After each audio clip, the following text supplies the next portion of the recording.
What's up everybody, welcome back to my YouTube channel. Thank you for tuning in, and in today's video we're going to be talking about how I did a $35,000 wholesale deal in San Antonio, Texas. Now make sure you stick around to the end of the video because this was a crazy story about an extremely motivated seller and it was a big deal, so stick around to the end of the video to see how I did this deal. Also, if you're not already subscribed, make sure you go down below, hit the red button and subscribe to the channel. It helps me reach more people and impact more lives, so I'd really appreciate it if you go subscribe. Other than that, let's get right into the video.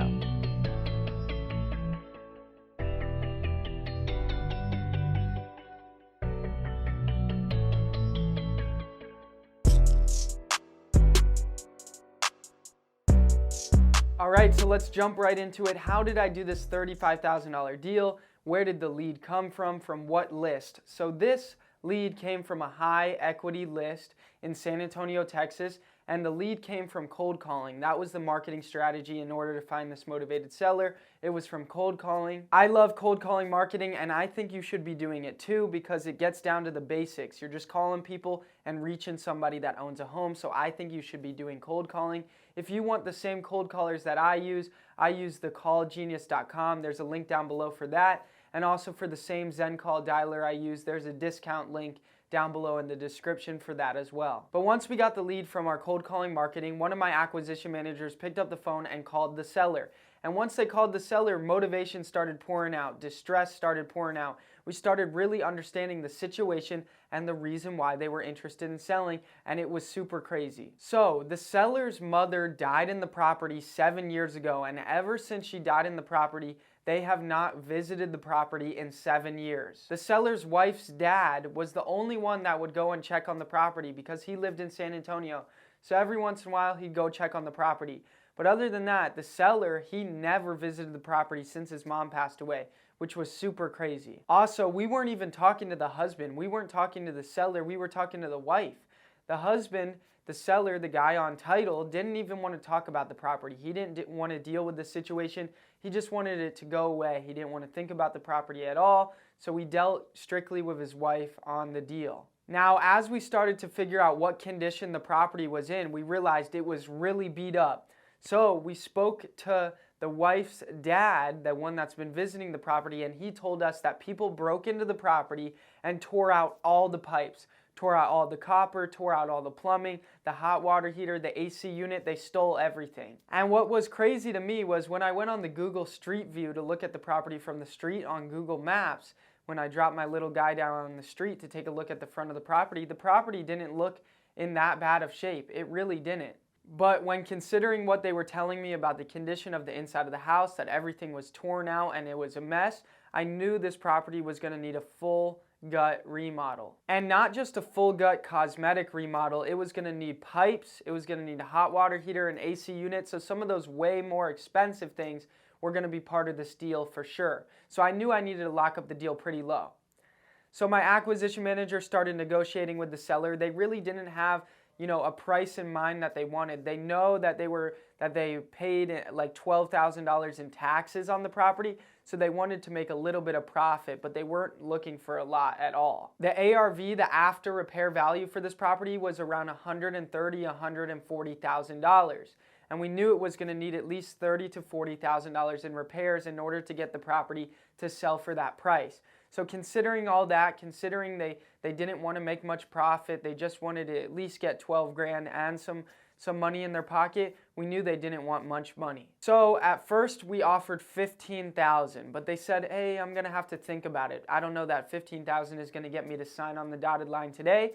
So I said, you know what, we'll do $17,500 if you start the process today. They agreed to starting the process today for $17,500 and we got the contract signed. Now this deal got even more tricky. When we were trying to go get pictures of the property and get access to the property, we reached out to the wife's dad, the one that's been visiting the property, and he said, you know what? I misplaced the key. I can't even get into the property myself. So then I realized we're gonna have to work some magic to be able to get in this property and get pictures of it. So I reached out to one of my runners out in San Antonio and I told him, go to Home Depot, buy a set of locks, buy a lockbox, and take pictures of the property. So he's going to have to do three things. He was going to have to drill out the front door lock, replace the lock. he was going to have to put a lockbox on the water main with that new key in it and also take pictures of the property. He's super awesome. He did that for about, I think it was 150 or 200 bucks. I got the locks changed. I got pictures of the property. So now I was ready to market the property. Once I got the pictures of the property, you were able to see it was in terrible condition.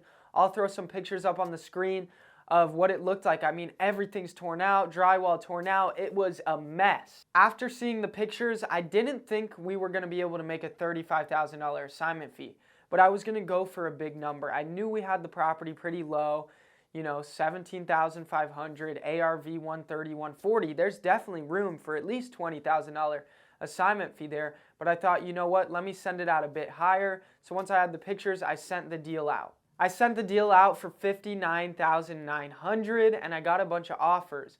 I had a few people that wanted to go see the property and I had them go see it.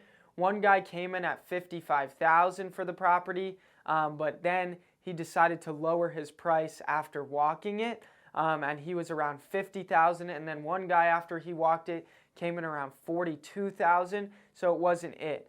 But the guy that came in at $50,000, I was able to negotiate and bring him up a few $1,000s. I was able to get that guy to go up to $52,500, which would make it a $35,000 assignment fee. I got him to sign the assignment contract and deposit $5,000 non-refundable earnest money, and I was like, boom, we've got this deal ready to go. And now we get into the transaction process of this deal, which was a super big headache. Problems kept popping up. First, we realized that the airship they did back when the mom passed away wasn't finalized. So we had to go through airship, affidavit of airship, and get a new airship done and get it completed. That took 2 weeks, okay? And keep in mind, the close of escrow on this deal was set for ASAP, as soon as possible. We were ready to get this closed. Seller was ready to sell, property vacant, nobody has to move out, buyer's ready to close. So now these things keep popping up, holding it up. So the airship took 2 weeks, and then we needed a survey. That took another week, and so it kept getting delayed.